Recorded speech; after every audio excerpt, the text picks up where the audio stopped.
नमस्कार दोस्तों। आज हम इस वीडियो में भगवान परशुराम और उनके जन्म के बारे में जानेंगे। भगवान परशुराम माँ रेणुका के गर्भ से वैशाख शुक्ल सप्तमी को जन्मे थे, जिसे हम अक्षय तृतीया के नाम से भी जानते हैं। वे भगवान विष्णु के छठे अवतार तथा बाल ब्रह्मचारी थे। उनका जन्म सतयुग में हुआ था। हजारों वर्ष की तपस्या के बाद वे शिव से परशु प्राप्त कर युद्ध कौशल में निपुण होकर श्रेष्ठ योद्धा बने। उनका जन्म भृंगु ऋषि के कुल में हुआ था। वे ऋषि जमदग्नि और रेणुका के पुत्र थे। उनके पिता ब्राह्मण तथा माता क्षत्रिय थीं।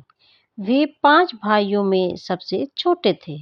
उन्होंने वेदों का ज्ञान अपने पिताजी से अर्जित किया था। अस्त्र शस्त्र की शिक्षा उन्होंने स्वयं महादेव से प्राप्त की थी। महादेव ने ही उन्हें फरसा प्रदान किया था। परशुराम जी को पुराणों में चिरंजीवी बताया गया है। परशुराम जी को शिव से अमरता का वरदान प्राप्त है और वे आज भी जीवित माने जाते हैं। वे न्याय, धर्म और पितृभक्ति के प्रतीक माने जाते हैं। उनका मूल नाम था राम। भगवान शिव ने उनकी कठोर तपस्या से प्रसन्न होकर उन्हें दिव्य परशु अस्त्र प्रदान किया था, जिसके बाद वे परशुराम कहलाए। पृथ्वी पर क्षत्रिय राजाओं द्वारा किए जा रहे अत्याचार और पाप को समाप्त करने के लिए भगवान विष्णु ने इस अवतार को धारण किया था।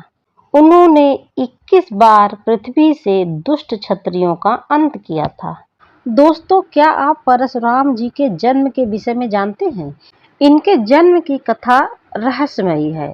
ये कथा कुछ इस प्रकार है कि त्रेता युग की शुरुआत में एक चक्रवर्ती राजा थे, महाराज गाधी। गाधी की एक पुत्री थी, सत्यवती। सत्यवती का विवाह उस समय के तेजस्वी ऋषि ऋचिक से हुआ था। महाराजा गाधी को अपने उत्तराधिकारी के लिए एक शौर्यवान पुत्र की कामना थी, इसलिए उन्होंने ऋचिक से पुत्रेष्टि यज्ञ कराने की मांग की। और दूसरी ओर खुद ऋचिक भी अपनी वंश परंपरा में एक जमदग्नि के बाद एक श्रेष्ठ महर्षि चाहते थे, इसलिए उन्होंने भी यज्ञ किया, जिसके प्रभाव से खीर के 2 पात्र प्रकट हुए।